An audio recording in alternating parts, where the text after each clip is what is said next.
Olá pessoal, hoje nós vamos continuar a nossa série sobre os sinais do fim e vamos então falar sobre aquilo que foi prometido no nosso último vídeo. Nós vamos falar sobre o grande sacrilégio e se essa abominação vai acontecer onde? No templo? Mas em qual templo? Em qual época? Também vamos falar sobre o anticristo. Quem será o anticristo? Ele virá de onde? E qual vai ser o efeito da vinda, do aparecimento desse personagem? E também falaremos sobre o evangelho sendo pregado em todo mundo. É possível? Sim, a palavra diz. Mas como isso será feito? Estamos próximos disso acontecer? Então, para entender tudo isso e entender como todos esses sinais estão entrelaçados, vamos refletir juntos a partir de agora.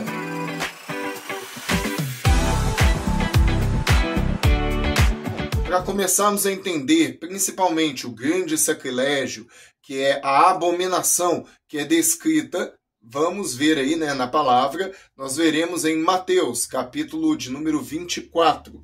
Em Mateus, nós veremos no verso 15 a seguinte informação: quando, pois, vocês virem situado no lugar santo o abominável da desolação, de que falou o profeta Daniel. Quem lê, entenda. Essa observação, quem lê, entenda, está aí no texto, está apontando para algo muito sério e essa abominação vai acontecer exatamente no lugar santo. E qual seria esse lugar santo? Então, os estudiosos da Bíblia, os grandes teólogos em toda a história do cristianismo apontam para o templo. Sim, então isso já aconteceu? Isso vai acontecer? Então vamos refletir pensando na história. Ocorreu um período no ano de 167 a.C., no domínio grego, no qual um governante chamado Antíoco, e Antíoco ele ordena que em Jerusalém fosse feito ali um sacrifício de um porco dentro do templo de Jerusalém, o templo dos judeus.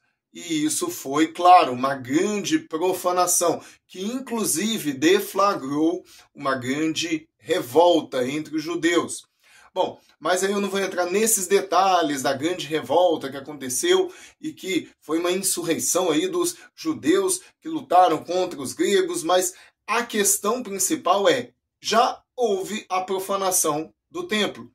E o texto aqui em Mateus fala como é falado, como é citado, como foi profetizado por Daniel.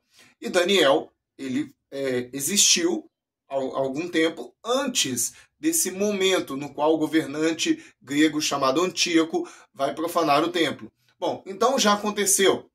Então Antíoco era o anticristo. Olha que curioso. Apesar disso ter acontecido e de bater em muito sentido com o que é mostrado, o anticristo ele também é descrito como alguém que vai fazer essa profanação, esse grande sacrilégio no templo, mas que também fará uma aliança, um acordo com o povo de Israel. E isso não aconteceu, muito pelo contrário. Então, não foi Antíoco o cumprimento total ou pleno.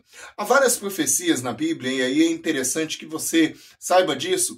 Há várias profecias que elas apresentam, sim, um evento, que é o caso desse evento que já aconteceu, mas esse evento não é o cumprimento total, porque haverá, de fato, algo no futuro. Então, ele fala de algo que, no caso de Daniel, Daniel previu e aconteceu algo, mas está apontando para algo ainda mais no futuro. Então, é essa a questão. Há algo mais à frente. Bom, então alguns poderiam apontar para o ano 70 depois de Cristo. No ano 70 acontece também algo marcante. O exército romano toma Jerusalém, e isso depois de alguns anos de batalha, de luta contra os rebeldes dentro de Israel e mais especificamente em Jerusalém. É feito um cerco, então Jerusalém é tomada e o templo é profanado. e destruído. O texto de Mateus vai dizer o abominável da desolação. Jerusalém ficou com certeza desolada, destruída. E sim, foi uma abominação. Gentios, homens que não eram israelitas, homens de um povo estrangeiro, invadem, profanam o templo, destroem o templo. Apenas por destruir o templo, apenas isso já seria algo extremamente agressivo do ponto de vista da religião, porque o centro religioso do povo de Israel foi destruído, desolado. Então, seria o cumprimento da profecia de Daniel. Quando nós analisamos novamente, vemos que ainda falta um elemento importante. Os romanos, assim como foi o caso dos gregos com Antíoco, não fizeram uma aliança com Israel. Eles também não se apresentaram com os sinais que também são descritos em várias passagens. Então, o fato é que ainda não é algo do futuro, mas o templo foi destruído. E isso nos faz pensar em mais uma hipótese que é extremamente interessante e curiosa e que chama atenção. Não há um templo. O lugar santo, o templo em Jerusalém, foi destruído. Então ele seria reconstruído porque a profecia aponta de modo incisivo. Haverá uma profanação no templo. A abominação vai acontecer no lugar santo, que é o templo. Então, é necessário existir o templo. Como isso será? Esse é o detalhe que não é descrito, mas é um fato que é inegável. Haverá sim a abominação. O anticristo, ele vai profanar o templo, ele vai fazer uma aliança, ele vai realizar sinais, vai tentar enganar os escolhidos, ou seja, os santos de Deus, o povo de Deus. E isso, de fato, está previsto. É a profecia descrita por Daniel e, novamente, reiterada em Mateus e também lá na segunda carta de Paulo aos Tessalonicenses, no capítulo 2, como também já estudamos aqui. Então, vamos seguir. Então, quem será o anticristo? Bom, o anticristo, há muitas questões relacionadas a ele. Lá em Apocalipse, no capítulo 13, o verso 14, em Apocalipse é descrito algumas questões relacionadas ao anticristo, dentre elas que ele teria autoridade e realizaria sinais. E aí, quando vamos lá na primeira carta de João, no capítulo de número 2, o verso 18, nós vemos que João vai dizer, e vai usar aquele termo clássico das cartas de João, filhinhos, e aí vai alertar, cuidado, e vai dizer que o anticristo e também anticristos iriam aparecer. Apareceriam falsos profetas, como também é alertado no Evangelho de Mateus, no capítulo 24. E eles tentariam enganar. Só que ainda faz uma outra observação. João vai dizer que estaria próximo do fim e que eles sairiam do meio do povo de Deus. Então, esse anticristo, ele inclusive teria a aparência de ser alguém talvez bom, ele seria influente, ele seria sedutor, realizaria sinais e prodígios, e inclusive ele se colocaria no lugar de Deus, ele se mostraria como uma divindade, como alguém divino, como se fosse um Deus na terra.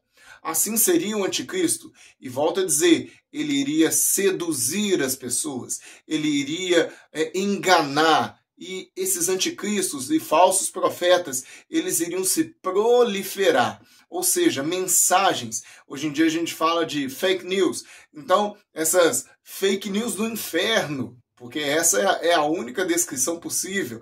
Essas informações falsas sobre Cristo e até sobre falsos cristos iriam acontecer. E então estaria próximo o fim, conforme João vai dizer. Lá no Evangelho de Mateus 24, você vai ver também assim.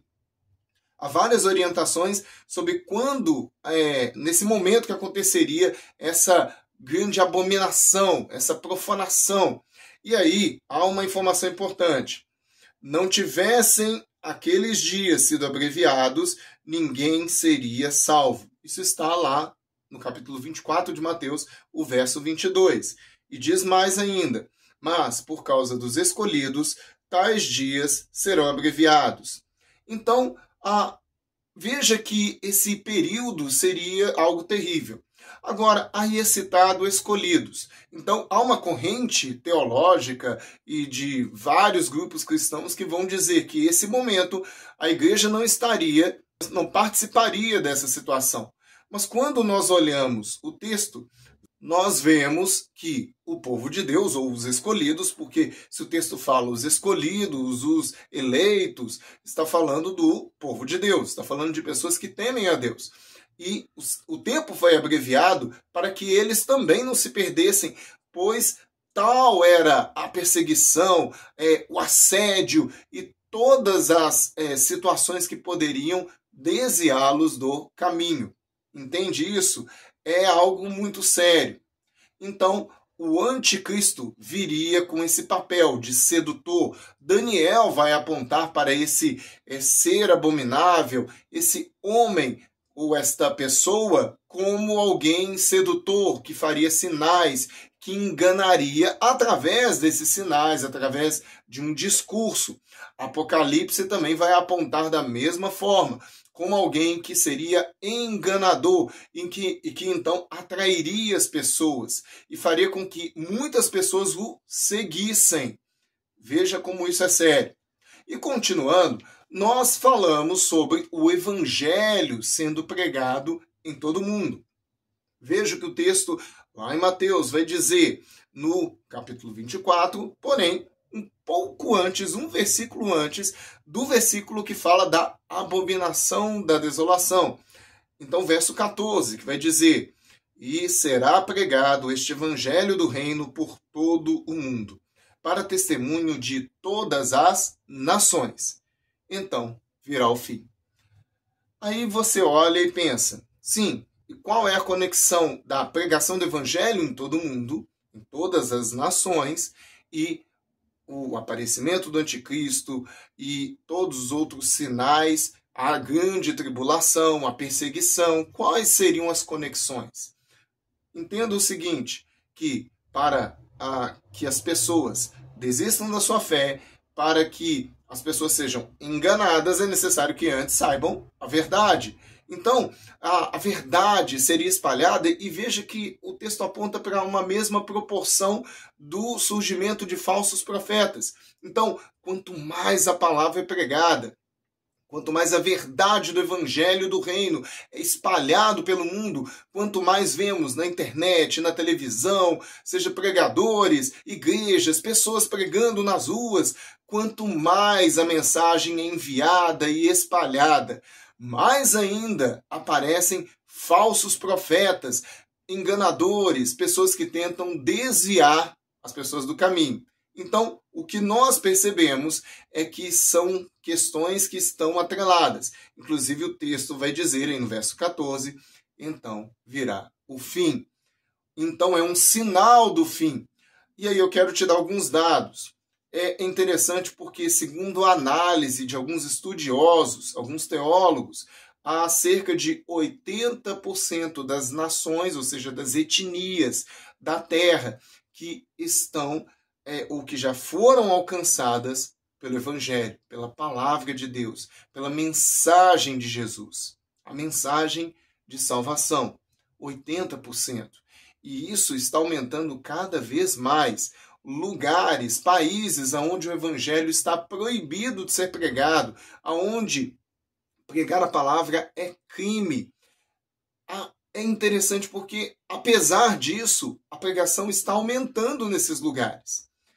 Mas também é importante lembrar que o texto ele fala sobre algo que a gente vai explorar no próximo vídeo, que é sobre o amor de muitos que se esfriará e a maldade que aumentará dentro da humanidade. Veja que a humanidade, ela agora tem mais conhecimento, mais informação, ela é mais, entre aspas, evoluída. Porém, guerras, fomes, doenças e principalmente a maldade, que acaba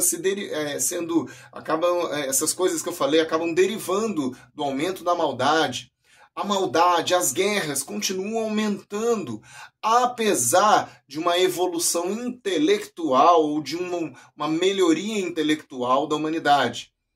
Então, este é um grande sinal do fim. E o evangelho vai sendo pregado, mas muitas pessoas simplesmente não acreditam.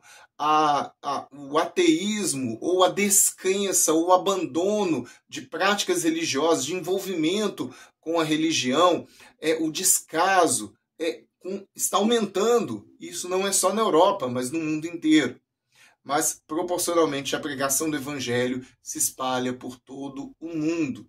Então, são sinais cada vez mais nítidos. E veja, o aumento da pregação tende a aumentar cada vez mais. Tecnologias têm sido desenvolvidas para que isso se torne cada vez mais viável. Há vários recursos e maneiras desse evangelho chegar aos povos mais isolados. Então isso está acontecendo, a pregação está aumentando. E o texto de Mateus, Evangelho de Mateus, capítulo 24, verso 14, vai dizer que este evangelho será pregado em todo o mundo, então virá o fim. Então, quero deixar para o próximo vídeo a seguinte reflexão. A maldade está aumentando. Está mesmo? Será que isso é um grande sinal? A gente está vendo, mas vamos explorar isso mais um pouco e entender o aumento da maldade. E vamos então entender como isso é de fato um sinal que serve de alerta. E eu quero deixar uma última informação. Essa mensagem sobre sinais do fim, muitas pessoas vão dizer, eu não preciso saber sobre isso, isso não é importante. Quero te dizer que Jesus, ele dedicou praticamente um capítulo quase inteiro, aqui o capítulo 24, entre outras passagens, não só de Jesus, Paulo, João, para falar dos sinais do fim. Isso é importante. Se a Bíblia aponta como algo importante, não somos nós que vamos dizer que não é. Então, fique atento a isso. Observe o mundo ao seu redor e se prepare. O Senhor Jesus está voltando. Então, nos encontramos no próximo vídeo. Até a próxima. Obrigado, pessoal!